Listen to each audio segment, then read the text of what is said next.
أعوذ بالله من الشيطان الرجيم بسم الله الرحمن الرحيم بسم اللہ الرحمن الرحیم رب اشرح لی صدری ویسر لی امری واحلل عقدۃ من لسانی یفقہوا قولی۔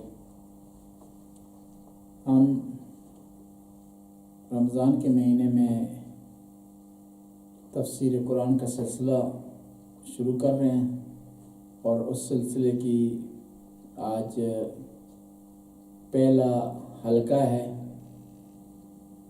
ہم اس پورے رمضان کے مہینے میں سورہ حجرات کی تفسیر پیش کریں گے۔ خود تفسیر کے حوالے سے چند نکات بیان کرنے ضروری ہیں تاکہ مومنین و مومنات جو ہمارے درس کو فالو کر رہے ہیں وہ آگاہ ہوں کہ ہم نے کس طرح اور کہاں سے سلسلہ شروع کیا ہے۔ تفسیر کے میدان میں صدر اسلام سے لے کر آج تک ہزاروں تفاسیر لکھی گئی ہیں، مختلف زبانوں میں، مختلف افکار اور مختلف طرز تحریر اور مختلف مکاتب فکر کی طرف سے پیش کی گئی ہیں۔ اور تفسیر کے میدان میں ہمارا خطہ برصغیر تمام ممالک اور تمام علاقوں سے آگے۔ کہ میں جب اپنے تھیسس کی ریسرچ کر رہا تھا تو میرے علم میں آیا 1500 سے زیادہ تفاسیر کامل یا جزوی برصغیر میں لکھی گئی ہیں۔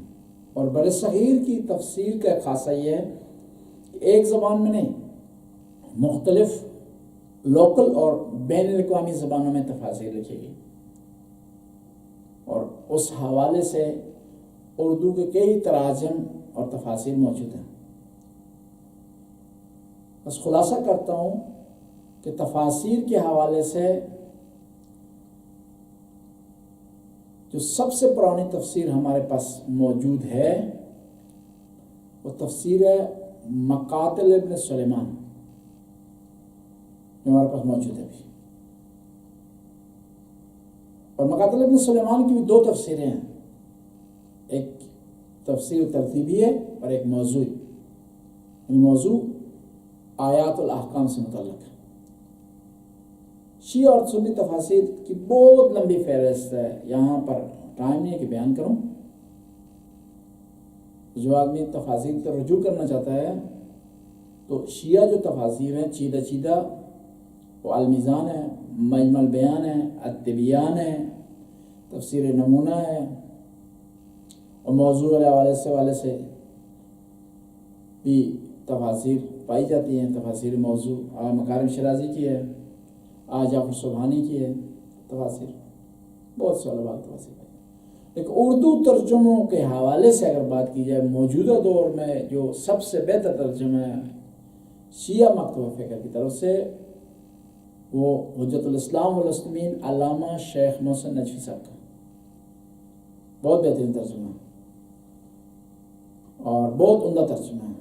اردو بہت آسان ہے اس کی، اور مبدا اور مقصد دونوں زبانوں کا خیال رکھا گیا، اور آسان اردو کے ذریعے قرآن کے افکار کو پہنچانے کی کوشش کی گئی ہے، تفہیم قرآن کرنے کی کوشش کی گئی ہے۔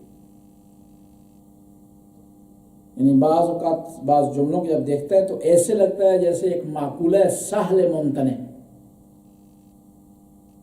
وہ سہل ممتنع جو ہے وہ شیخ محسن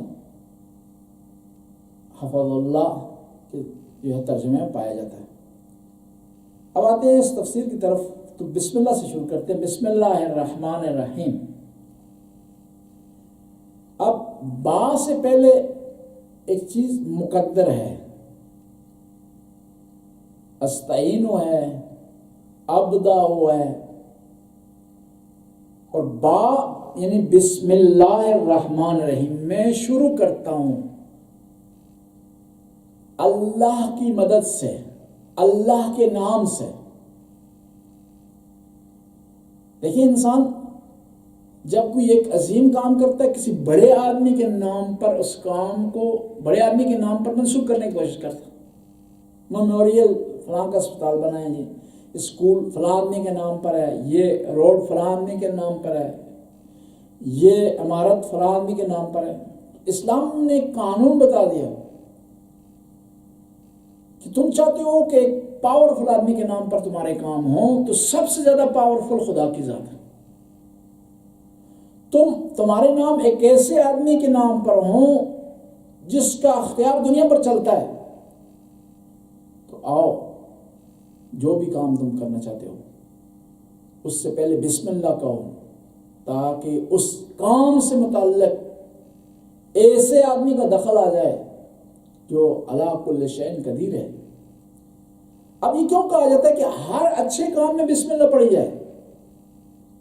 تاکہ انسان متوجہ ہو یہ جو کام وہ کر رہا ہے اس کی قدرت اس کو کس نے عطا کی ہے. بسم اللہ الرحمن الرحیم, شروع کرتا ہوں اللہ کے نام سے جو رحمان الرحیم ہے,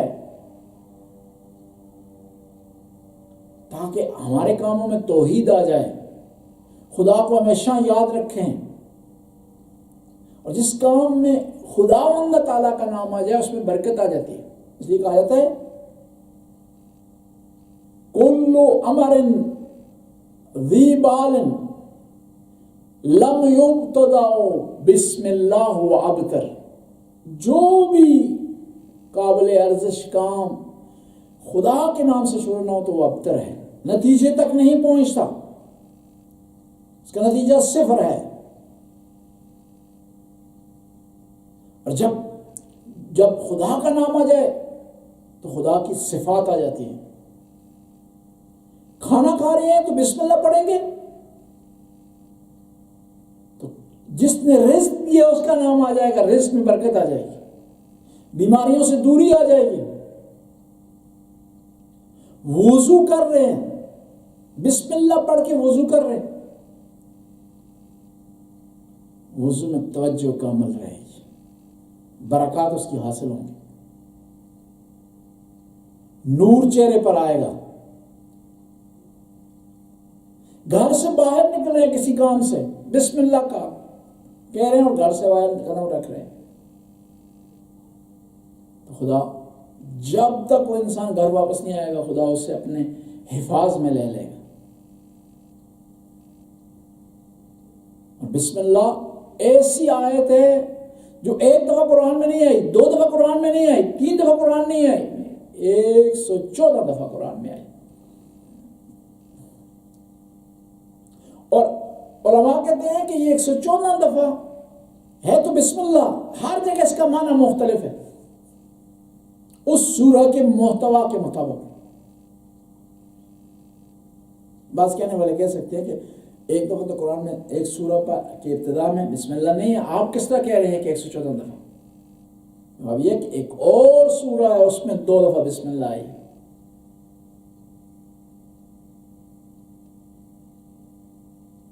اور بسم اللہ اسم اعظم ہے,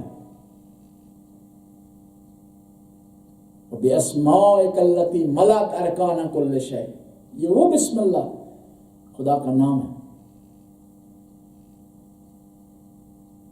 خدا کے نام سے شروع کر رہے ہیں. اگلی آیت کی طرف آتے ہیں. آنے سے پہلے ضروری ہے کہ خود سورہ کے بارے میں چند گزارشات عرض کروں. قرآن کی 49 نمبر کی سورہ ہے سورہ حجرات, مدنی ہے, 18 آیات ہیں اس کی. اور سورہ حجرات کے بارے میں ہے کہ جو آدمی اس کی تلاوت کرے گویا اس نے پیغمبر گرامی کی زیارت کی ہے. اللہ اکبر, کتنا عظیم اجر ہے اس سورہ صرف تلاوت کرنے کا. اور جو آدمی تلاوت کے ساتھ ترجمہ بھی پڑھے, تفسیر کی بھی درس جائے اور اس کے بعد اس کی آیات پر عمل کرے, اس کا کتنا بڑا مقام ہوگا. روایت میں ہے امام جعفر صادق سے روایت کہ جو آدمی سورہ حجرات کو لکھ کر اپنے پاس رکھے وہ خدا کی امان میں رہے گا. پریشانی سے دور رہے گا، اور وہ اس کو کبھی خوف لاحق نہیں ہوگا۔ سورہ حجرات کا ناموں میں سے ایک اور نام ہے سورہ آداب، اخلاق۔ اس میں اخلاق بتایا گیا، پورا قرآن اخلاق ہے، لیکن سورہ حجرات مخصوص ہے سورہ جس کے ناموں میں سے ایک نام سورہ آداب ہے۔ انسان نے کس طرح اس معاشرے میں ادب سے رہنا ہے، پیغمبر کے ساتھ ادب، دوسرے افراد کے ساتھ لین دین، ان کے حقوق کی پاسداری، اور کون سی چیزیں انسان دوسرے انسانوں کی نسبت بجا لائے اور ذمہ دار ہو کر رہے معاشرے میں،